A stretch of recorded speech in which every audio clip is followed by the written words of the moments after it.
Here with NASCAR driver Chase Briscoe as the NASCAR season revs back up after a short summer break. Coke Zero 400 right around the corner at Daytona International Speedway. Chase, welcome to the show, and thanks for taking the time to chat with me. Yeah, thanks for having me on. Appreciate it. So you still have some catching up to do in the race towards the NASCAR playoffs that start in September. How much added pressure are you putting onto yourself to rack up those wins and those points? Yeah, definitely, a lot of pressure. It kind of ratchets up right as the season goes on. And, 4 weeks ago, we were in the playoffs, and now we're in a must win situation. So it can change really, really quickly. And for us, it certainly changed for the worse. So, yeah, we got to go out and win a race. We have 4 opportunities to go do that. And that's what we're trying to do. So, I mean, every week you go to the racetrack, right, to win races. But when you kind of get in this do or die moment, it just opens up the playbook to kind of start being way more aggressive and taking way bigger risk. And that's what we'll certainly be doing these next 4 weeks. And in that sense, it seems like NASCAR is onto something with the chase to the playoffs and what has been created. It's a sport that's never really shied away from changing when it feels like it needs to. Do you like the change in format to the NASCAR season? Yeah, I mean, it's depending on your perspective, right? Like, I've kind of been on different sides of it. I've been where, we were kind of the underdog, and it allowed us to have an opportunity to get in, and that side of it's great, right? And then from just a fan standpoint, I think it's incredible. It creates a Game 7 moment, kind of all 10 races of the playoffs, and even at the end of the regular season, there's these Game 7 moments where guys go out and do a walk off style thing, and I've been on the other side too, where I've won 9 races in a season and finished fourth in championships. So it all depends on your perspective, but I do think that it's for the better, especially for the sport. The big side of things and just TV ratings and things like that. It creates excitement, and excitement creates conversation, and conversation always gets people watching. So it certainly something I think is needed in our sport, and it's obviously created a lot of headlines over the last couple of years. So I'm all for it. Yeah, I like the Game 7 reference. You're speaking my language, and anytime we can create anything that's like that in the sports world, I think it's a positive. Your first race in NASCAR was in Daytona. A year later, you finished third in the Daytona 500. I'm thinking that there's something about that track that you really like. Would I be right about that? Yeah, I mean, Daytona is special for every race car driver, right? That's a place that every driver dreams of getting to race at, and just the history and the significance of Daytona is always special. And obviously, it's the biggest race of the year. There's the Daytona 500, so that's one that everybody wants to win. But yeah, it's same here when we come back in late summer, early fall. It's kind of the end of the regular season, and if you haven't got a win yet, it's a great opportunity for everybody. It's one of those kind of wild card races that anybody can win, and you see a lot of chaos and just craziness at this race coming up because everybody knows it's kind of their last opportunity to get into the playoffs. So it's one of those races from the driver's side of things. I don't know if I really love doing, but from the fan side, it's incredible to watch this race coming up just because of the chaos that always kind of ensues. It seems like. Well, it seems like it's at least somewhat worked out for you in the past. What is it about the track that breeds that sort of wild card chaotic nature? Why is it so different? We know about the embankments, but what is it that compared to other tracks where it seems like that's always the personality that these races take on? Yeah, just at Daytona, it's a super speedway, so we're always in that big pack, right? Where we're all drafting. There's 30 cars in a pack, and it's the great equalizer because the car that you're in, the driver's truthfully not as probably important just because the draft is such a big thing, and you don't see like other tracks where we all kind of can break away from each other and things like that. At Daytona, we're just kind of wide open the whole time, and it's a game of chess in a sense. So there's a lot of luck that comes along with Daytona and places like that. But at the same time, it's just a very unique skill that comes along with it too. You can call it luck or whatever, but the same guys still are always up front. And the same guys are winning these races. So there's something said, from that side of things too. But yeah, I don't know. It's just, a unique situation where, when you go to Daytona or Talladega, everybody has a chance to win. Where when we go to these other racetracks, that's not always the case.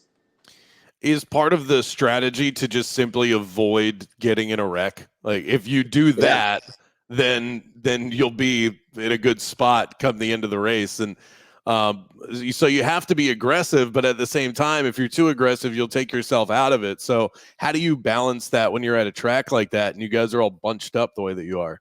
Yeah, it's hard. There's a lot of different ways to go about it, and I've kind of tried both ways. I've tried being just extremely aggressive and being on the front side of things, and trying to lead every single lap. And I've also rode around in the back and tried to just stay out of everything and just literally ride kind of behind the pack. And I've wrecked both ways. So there's no perfect way of doing it there. It's kind of one of those things. You just kind of use your gut and use your judgment. You can kind of feel the intensity in the pack. You can kind of honestly feel the hair on the back of your neck standing up, and when something's coming, especially at the end of the race. Like when it's 5 to go, 4 to go, 3 to go, and we haven't wrecked yet, you just know it's coming. And guys are getting way more aggressive, and you can feel that inside the pack and the energy and just, how aggressive guys are getting with their pushes and things like that. So, yeah, you just kind of use your best judgment. It's one of those tracks though where you can do everything perfect and somebody else makes a mistake and you get caught up in it. It's just kind of a nature of the beast there. So, there's no perfect way to go run a race at Daytona. You just hope that luck's kind of on your side and you miss the big wreck. And if you're just running at the end of the race, you normally have a pretty good shot of having a good finish. It's funny that you say that, 3 to go and you can feel the wreck coming, and I'm sure it's a completely different feeling being in the car itself, but as somebody who's watching from home, feels the exact same way. So I can back that up.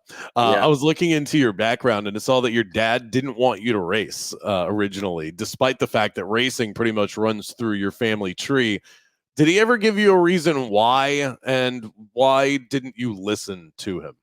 Yeah. So my family's owned, dirt sprint cars since something years, but yeah, did not want me to race at all. He just said that he knew what it kind of took and the risk, and obviously there's a lot of things that can happen right to you if you're in a bad crash and things like that. And he just knew that the time commitment, how much he was, missed stuff of mine, probably growing up and just things like that. Just everything that kind of goes along with that. But yeah, one night this lady was at the payout window after a race and just kind of turned around and said, "Hey, when you gonna let Chase start racing?" And he said, "Oh, I'm not going to." And she told him the story about how her son had written a paper in high school about how he was racing, and it was an A or B paper, and the teacher gave it an F because she didn't think it was right that they let their son risk his life week in and week out. And long story short, she told my dad how she knew where her son was every single weekend. He wasn't out partying, he wasn't out doing things he shouldn't be doing, getting in trouble, and he was getting to spend a lot of quality time with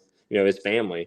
And that teacher's son got picked up for drinking and driving 2 weeks later underage, and just kind of resonated with my dad that it probably kept him out of a lot of trouble growing up. That was always the one thing that kept him from doing stuff that he shouldn't be doing, because my grandpa would kind of hold it as leverage. If, hey, you're out doing things and you're getting in trouble, well, the race car won't be here anymore. And so that was the reason my dad kind of decided to let me start racing. And to this day, it's definitely kept me out of a lot of trouble. So that's kind of the story.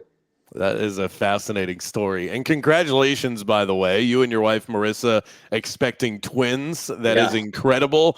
I've always heard that twins are hereditary. Is that something that you expected, or is this coming as a complete shock to you when you found out? Complete shock. There's no twins on either side of our family. So, wow. It was, I'm telling you, there's nothing in life that compares to the doctor telling you, "Congratulations, guys, you guys are having twins." We just sit there in shock. And even we drove like 40 minutes home, and I don't know if we said a single word to each other. We just like couldn't fathom what just happened. So, it's very scary, if I'm being honest, but exciting at the same time. So, we're looking forward to it. It's getting more and more real for me. Probably 10, 15 weeks ago, I was like, "Oh, yeah, we're having twins," and it hadn't really hit me, but it's way closer than it is farther away now, and I'm kind of getting scared. So, I know my life is about to really change. We already have a almost 3-year-old at home, and one's pretty manageable, and even two, I think, would be pretty easy because it's still man to man. But we're about to go to zone, and it's definitely gonna be pretty tough. You gotta break out the zone defense. I've got one little one, 4 years old, and if I found out that it was two at that time, I don't know how I would have reacted. Are you more nervous about that or your upcoming race in Richmond? I'm more nervous about the twins for sure. The racing deal, I kind of know what I'm doing and feel like I have a pretty good grip on it. But the twins, I have no idea what I'm about to get into. All right, let's wrap with this. You have a pretty tight relationship with the fans. and it's why people love you. Why is it so important to you to stay connected with NASCAR fans and your fans even more specifically?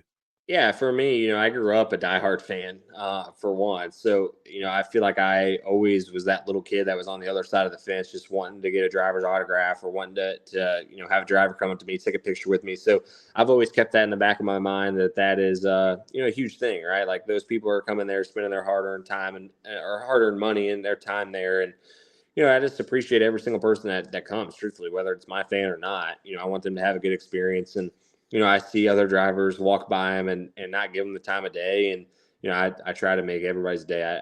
My wife gets so mad because I'll sit there for 2 hours after the race if I need to, just to sign everybody's stuff. And she's ready to go. But yeah, I just enjoy that stuff. Truthfully, to me, that's my favorite part of racing in general. Just the people side of things, whether it's the fan side or even my team side, just building that relationship with people. I really enjoy, talking, communicating. So yeah, I enjoy the fan side of things, and obviously appreciate all my fans and just the fans of NASCAR in general.